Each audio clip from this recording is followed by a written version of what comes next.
Hello and welcome to the 7th episode of Every Move Explained, where today we have two chess legends and former world champions facing off against each other. So let's begin. Here we have Viswanathan Anand with the white pieces versus Vladimir Kramnik. And so this game begins with e4, and this move takes control of the center here, attacking the d5 square, and it also allows room for the bishop and the queen to develop. And so next we have e5. This copies white's move, controlling the d4 square and also allowing room for his queen and bishop to move. And so next we have knight to f3. This develops a piece off the back rank, but it also controls the center, attacking the d4 and e5 squares, and attacks this pawn on e5. And so here we have the Petrov's defense. So this is a counter-attacking defense by black, where instead of defending this pawn which is attacked on e5, black counterattacks white's pawn on e4 here. And so the game continues with knight capturing here on e5. And so here there's a little tricky position where white attacks and takes this pawn, but black should not recapture immediately. First, he must play d6 to drive this knight back. And here's why. If the knight would immediately capture, then black could run into problems with queen to e2 attacking this knight. And if the knight immediately retreated to get out of this attack with knight to f6, then we see the evaluation immediately jumps in white's favor, as white would have this little trap available with knight to c6 here, which is a discovered check on the king. And the only way to block is with the queen or the bishop here, or the knight.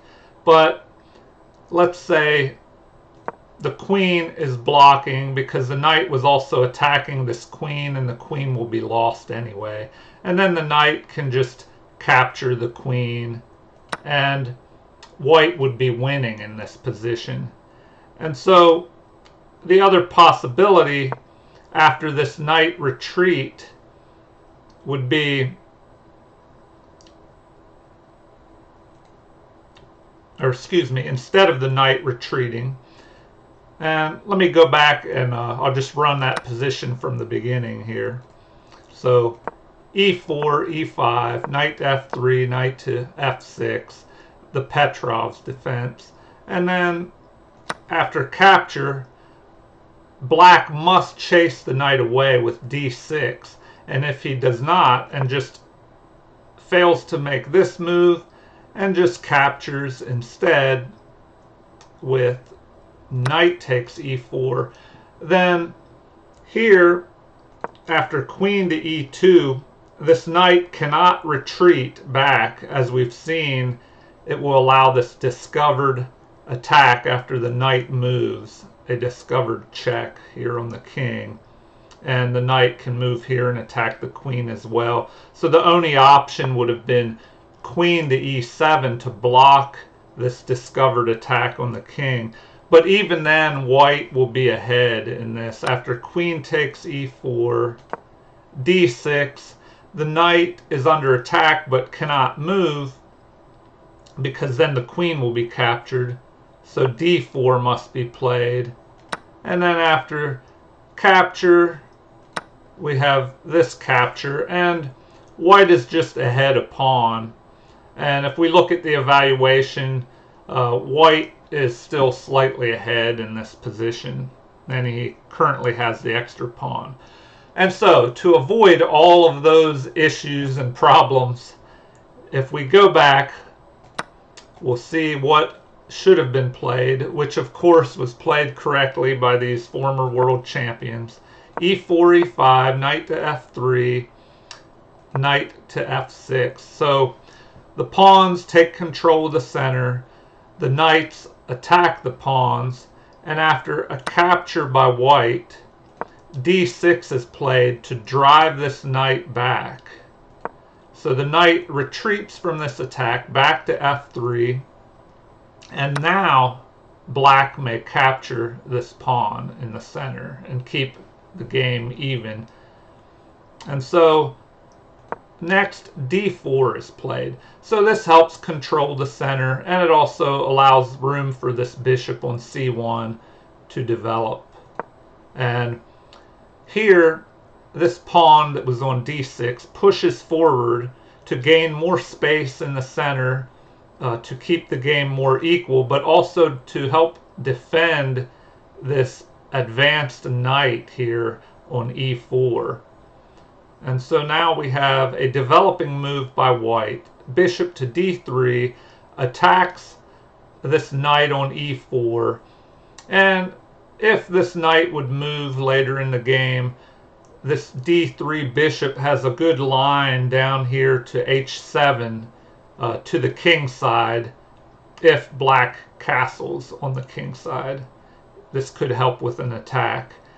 And so next we have knight to C6, developing this knight off the back rank, fighting for control by attacking the center, attacking this pawn on D4. And also this knight could possibly jump here and attack the bishop. And so now we have castling by white, which gets the king to safety, moves this rook closer to the center where, excuse me, it will like to move to this open file, this open E file, and put more pressure on this knight on E4. And so this bishop is developed off the back rank, controlling both of these diagonals down both sides of the board, and it makes room for the king to castle kingside here. And now we have C4. This move gains space on the queen side, but it also attacks this central pawn on D4, threatening to exchange off a less valuable side pawn with a more valuable central pawn to fight for the center. And so now we have knight to B4, harassing this bishop, attacking the bishop, trying to get rid of white's bishop pair. As whatever side has the bishop pair will have a slight advantage if the other side does not have a bishop pair to counter. And so a retreat by this bishop to keep both of his bishops. And then we have castling by black. So the king is now safe and the rook is closer to the center and may move to fight for control of this open E file. And now the knight develops towards the center, attacking this pawn on D5, attacking the knight. And black responds with bishop to F5, helping to reinforce this knight in the center. So if this knight is attacked, then the bishop could possibly jump in here and attack this knight on F3. And so we have A3 trying to drive this knight away out of white's position. And instead of retreating, we have an exchange of knights here. So first, this knight, which was being put under pressure, and here decides to capture white's knight on C3, and this breaks up white's pawns here and causing a little bit of a weakness. And if this pawn is captured, white will have a backwards pawn here, which is a little bit harder to defend as there are no pawns left to defend it. Only pieces may defend it. And so this knight that was under attack by the pawn on A3 retreats back to C6, where it still eyes the center here on e4 and d4. And now rook to e1 to fight for control of this open e-file.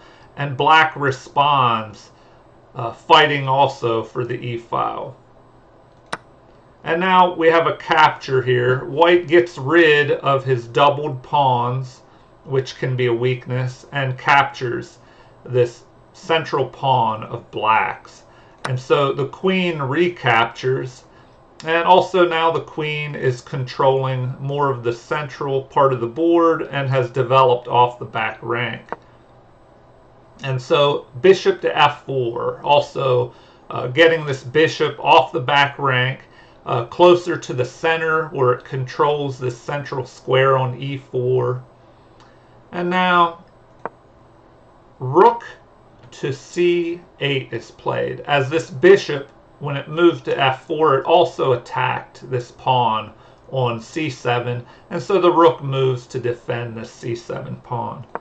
And now we have the queen moving here to c1, and so this move can help defend this pawn on c3, but it also defends this bishop on f4, which could come under an attack if the queen decides to move to e4, which we will see happen here shortly.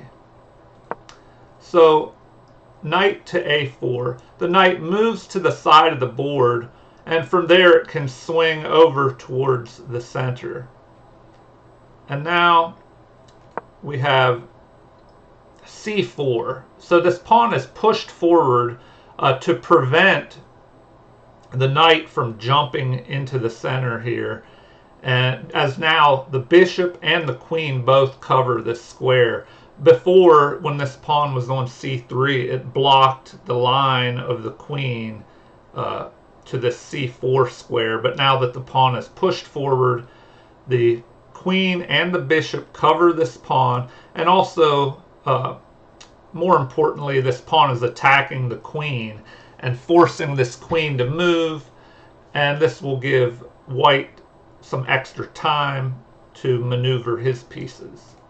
So the queen finally moves to e4 here, trying to stay in the center and control as many squares in the center, and also possibly threaten a queen to c2 move to try and exchange off queens. But this bishop retreats back to d1, preventing the queen from moving down here to try and attack and possibly force an exchange of queens, or try at least to exchange queens. And also now this rook is attacking the queen. So once again, white is attacking the queen, and this is a danger of bringing your queen into the action too early, where it may be attacked and your queen will be sent on the defensive running, giving the opponent time to maneuver and gain the initiative. And so here the queen moves out of the line of attack to d3. But we see in this position the computer evaluation is +1 for white now. And after these final moves of rook to e3, attacking the queen must move once again. And so the queen captures this pawn. But now we have the final move, rook to e5, forking the bishop on f5 and the knight on a5 here. And in this position, Vladimir Kramnik resigned and Anand has won. And so I hope you enjoyed that short game by two former world champions and chess legends. Viswanathan, also known as Vishy Anand, and Vladimir Kramnik. So if you have enjoyed this video, please like and subscribe, and feel free to leave comments or suggestions. Thank you, and have a super day.